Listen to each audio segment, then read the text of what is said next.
嗨，大家好，我是罗帅啊。那么今天呢，非常高兴啊，我碰到了我的一位从西澳过来的好朋友 Lachlan 啊。然后 Lachlan 呢，他在西澳这边呢，非常了解当地的市场啊，因为他在当地呢是我经常合作的一个买家代理 buyer's agent， 所以呢，就是他对于这个市场的了解非常的充分，也是相对于我当地的眼镜啊。那么今天呢，我就邀请了 Lachlan 过来哈，因为这几天他正好是在这个走访悉尼这边哈，所以呢，我也在给他介绍一些这边的资源，同时呢，跟他也好久没有见面了，在正好抓住这个时间呢，我想把他抓过来给我的听众朋友们去介绍一下 珀斯，因为我经常和大家提到这个城市啊，但是呢，我们今天是从一个当地的买家代理的角度去看待这个问题，让他带给大家最新的、最全面的关于西澳的知识，以及如果说你现在正在考虑投资房，不知道接下来怎么去买，让你的这个资产可以尽可能的快速的翻倍，或者说呢，你现在在找着一个好的地方，可以让你的现金流也好，没有太大的土地税的压力，同时呢，又可以对抗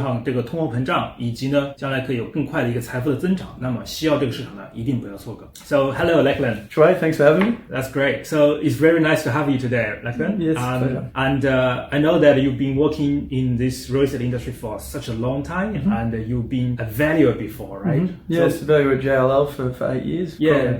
Prior to coming into the buyer's agency or property investments world of what we do today. Yeah. 在这里呢，我先跟大家介绍一下什么是 value 啊。这个呢，就是我们听到的这个估值师哈。那么就是每次当你去找银行贷款的时候呢，银行那边会专门的请一个估值师。那么就像 Lachlan 之前做的就这份工作哈，他呢会去帮你去看你这个房子到底值多少钱。那当然现在 Lachlan 是全职的做买家代理，所以他对于房屋的判断呢，其实非常的准确。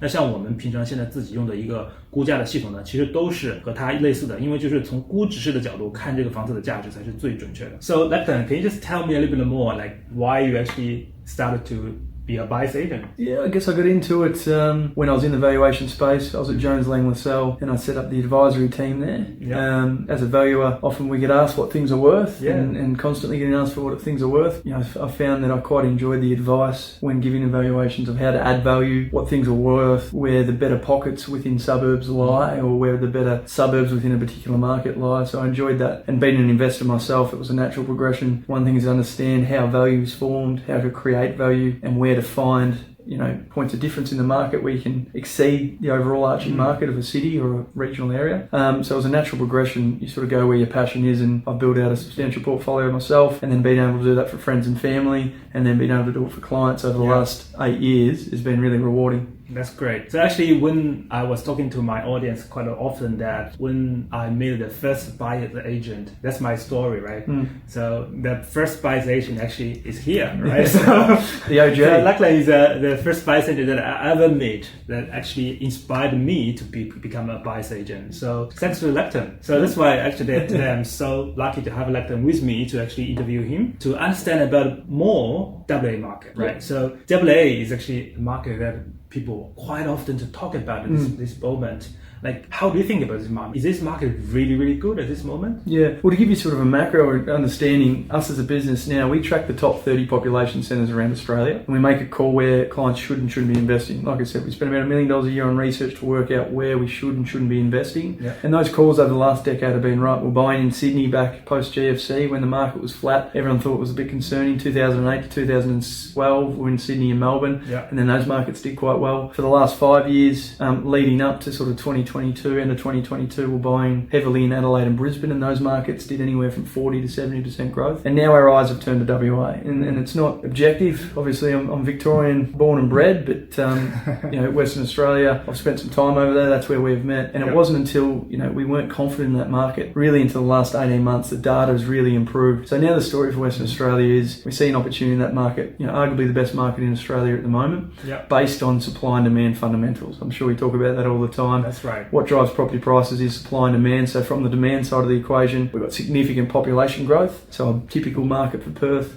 typically gets anywhere from 15 to 20,000 migrants, be that East Coast or overseas migration into the state. We're looking at 30,000 this year, which would be quite significant. 30,000 people, it needs to be housed, right? So problem with the Perth market, why it's underperformed for the last 10 years is because there was an oversupply of properties in 2012 through to 2014. So typically a balanced market, there's about 17 to 18,000 properties on the market. market, there's currently 7,000 properties on the market. In the rental space, normally there's about 8 or 9,000. There's currently 1,700 properties. So there's a significant undersupply and strong population growth. And then the reason is why are people moving to Perth? Well, it is a mining town. There's a lot of work at the moment. So job vacancies is what we track. Yep. Balance market for Perth is about 25,000 job vacancies. There's now 65,000 job vacancies. People, employers looking for to hire staff.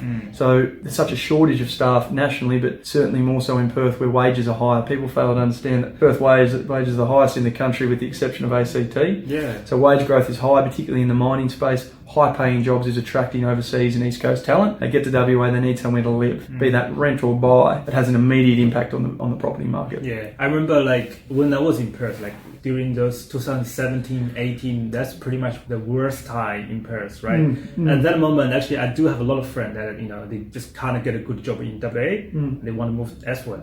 But in these recent years, I found it's pretty much the opposite way. Yeah, right? People moving back. Yeah, they're so much good jobs that in WA they want to actually moving back. And so many people that who is getting average job in other states probably thinking that actually not they're really well paid in Perth, and the property price is cheap. Right, and the weather is good as well. Yeah, right? it does help. The weather is good. It is good. Can't argue with that. Yeah. So, no, it's definitely an opportunity in the market that we see over the next sort of 3 to 5 years. So at this moment, what is really happening there? When you actually go to the house opens, negotiate deals, who do you see quite often? Owner occupiers or investors? What is that? Yeah, so if we look at that COVID period, there was a lot of owner occupiers, a lot of Perth people trading property with Perth people. Right. What we're seeing this time around, this year specifically, is now there's a lot of East Coast investment coming in, a lot of local investment coming in, and owner occupiers. So you start getting local buyers competing with East Coast buyers as well as local investors. Yeah. So typically you see 20 to 30 people at a home open. We're seeing 60 to 70. Now there's a home open I went to 3 weeks ago in Wembley Downs, which is a pocket in Perth. There was 160 people through that home open. I sat there for 40 minutes to get through a home open. So we're starting to see that play out. Rental property, sometimes you get 100 people line up for a rental property, which is good to see for the market, but there's going to be a housing shortage this year. We're sort of forecasting the back end of the year. Yeah. So how about the building side? Because we all know that the building cost is actually going up. Yeah. Does it really affect the building approvals and how many new houses that is actually supplied to the market? It costs more to build a house in Western Australia than it does anywhere in the country. Really? So and the delays on them, we're talking 2.5 years. So it puts a bit of a ceiling on how much construction can happen. Yeah. Because the obvious reason is if you need more properties, you can just build more. Yeah. Right? That's always the supply and demand. Demand's coming in, we'll build more. We can't create that supply. We've got labour shortages. We've got cost of materials, which are the highest in the country. So there's not enough in it for people to build, and the times restriction is creating too many issues. So no one's building at the moment. So we're not building. To keep up with the demand, we need to be building about 22,000 houses a year. We're on track to build 12,000 this year. So if we do that 2 or 3 years in a row, you can see the supply issue that we're going to have in the Western Australian market. Yeah, so basically the price has to go up before the builders can really realize, there's some profit that they can. Well, correct. Yeah, but even if they want to start building, they don't have the labour. Right. And to get labour, you're going to have to get people into the state. You get people into the state, they're going to need somewhere to live. So it creates the additional problem. Yeah. So I can't see a solution in the next 3 years, hence why I see the rents are going to go up significantly. We're seeing that on a weekly basis, rents rise. And then we're going to see a significant uptick in housing prices, which we're seeing play out at the moment. And it's sort of the early days of that. So like you mentioned that for next 3 years, you can't see this problem can be solved. So are you saying that in different words that the WA market is going up in the next 3 years or even longer time because I think the short term fundamentals are extremely strong, but so do the medium to long term. But I think you start to crystal ball a little bit after 3 or 4 years and what's going to happen in year 5 or 6. But what we can see in the short term is to bring on supply quickly. It's got to be in the form of apartments. At the moment there's no apartment approvals going through, and it takes 2.5 years from planning to completion. Sometimes 3 years at the moment, probably 3.5 years for apartments. That's right. So you can forecast the next 3 years. There's no approvals in the pipeline. So even if they were to start that in the next 12 months, you're still 2.5 years, 3 years away from that completion. Yeah. So in that short-term window, we're going to see growth and rental growth in the market.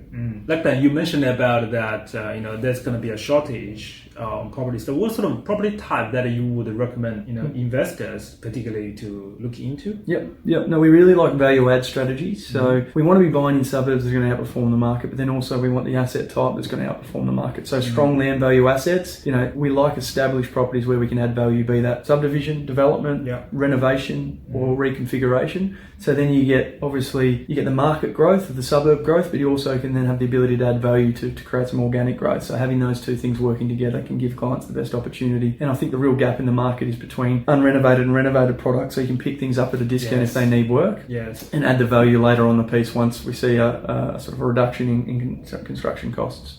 So I think that's the biggest opportunity in the market at the moment. That's right. I feel the same. Like when you actually see a property that is actually well built with a really good interior design, the unoccupied. They sell for a premium. They love that sort of stock, don't they? Yeah. So we want to buy that unrenovated, add the value, and then sell it for an absolute premium. That's the value. Yes, the husband and the wife, they walk into a house, they were like, honey, I like this kitchen. I want to buy this, I want to buy it, and I'm going to pay whatever it is. That's what we want to be selling at the end. That's end of right. the cycle. I agree. Any particular location that you are currently looking for your clients? Or any good location that you would think that you would like to buy yourself? So just like the Brisbane and Adelaide markets, when we're buying heavily in those markets, we track local data as well. So there's 305 suburbs in Western Australia. We're only buying in 32 of them. So we're very specific on where and what we buy, because we want to buy in suburbs that are going to outperform the market. So a lot of due diligence around that, tracking vacancy rates, days on market, stock on market, school catchment areas is really important. Average incomes is really important. Crime rates is really important. So a lot of information that we track to determine those buy suburbs, and we stick to that. Keep it very simple. Buying pockets within pockets. We know that in any market, when it goes on a run, there's going to be suburbs that are going to outperform the overall market, and there's going to be pockets within those suburbs that are going to outperform the suburbs. We just want to make sure that we dot the I's across the T's to make sure that where our clients are buying properties are best place for that growth run. Any particular location? That's our IP, but speak to Shuai or myself, we might be able to give some more information. Okay, please click the link below, right? So you can just talk to us about this is the right locations. So Lachlan, about the investment, right? So when we actually come to buy in other states, because a lot of our clients probably were from eastern states like Sydney, Melbourne, or even Brisbane, right? So when they actually buy in interstates, what sort of common mistakes or pitfalls that you often see? I think people take for granted different cities and how they operate and how they function and what their councils can and can't allow. The biggest problem I see is people running into due diligence problems around town planning. So not understanding how the makeup of the suburb works. They buy a family or a home that they think is a great investment property, not realising the makeup of that suburb, and then all of a sudden they've got commercial property being built at the rear or apartments being built next door because they don't understand the local makeup. And because every city is different and what a council will or will not allow.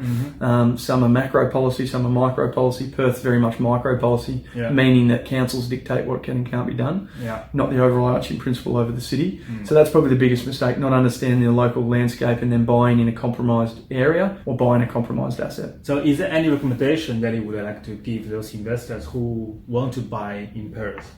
Just make sure you complete very thorough due diligence. Due diligence on the local area that you're buying, town planning, understanding the makeup, what can and can't be built, what can and can't be subdivided. It's really, really important. You cannot underestimate the due diligence in the market that you're buying in. And that's market research. That's trying to get to the properties, inspecting the properties, not having a property manager inspect it for you or someone that's not qualified.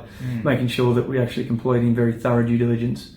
Because like I said, if you buy a compromised asset, you're going to hold a compromised asset. Inevitably, you're going to sell a compromised asset. That's right. That can be avoided. And it's a big financial decision. You want to make sure that you've done everything you can to give you the best opportunity for capital growth. Lachlan, thanks so much for your time. Pleasure. Going to just speak the Mandarin a little bit about the end of.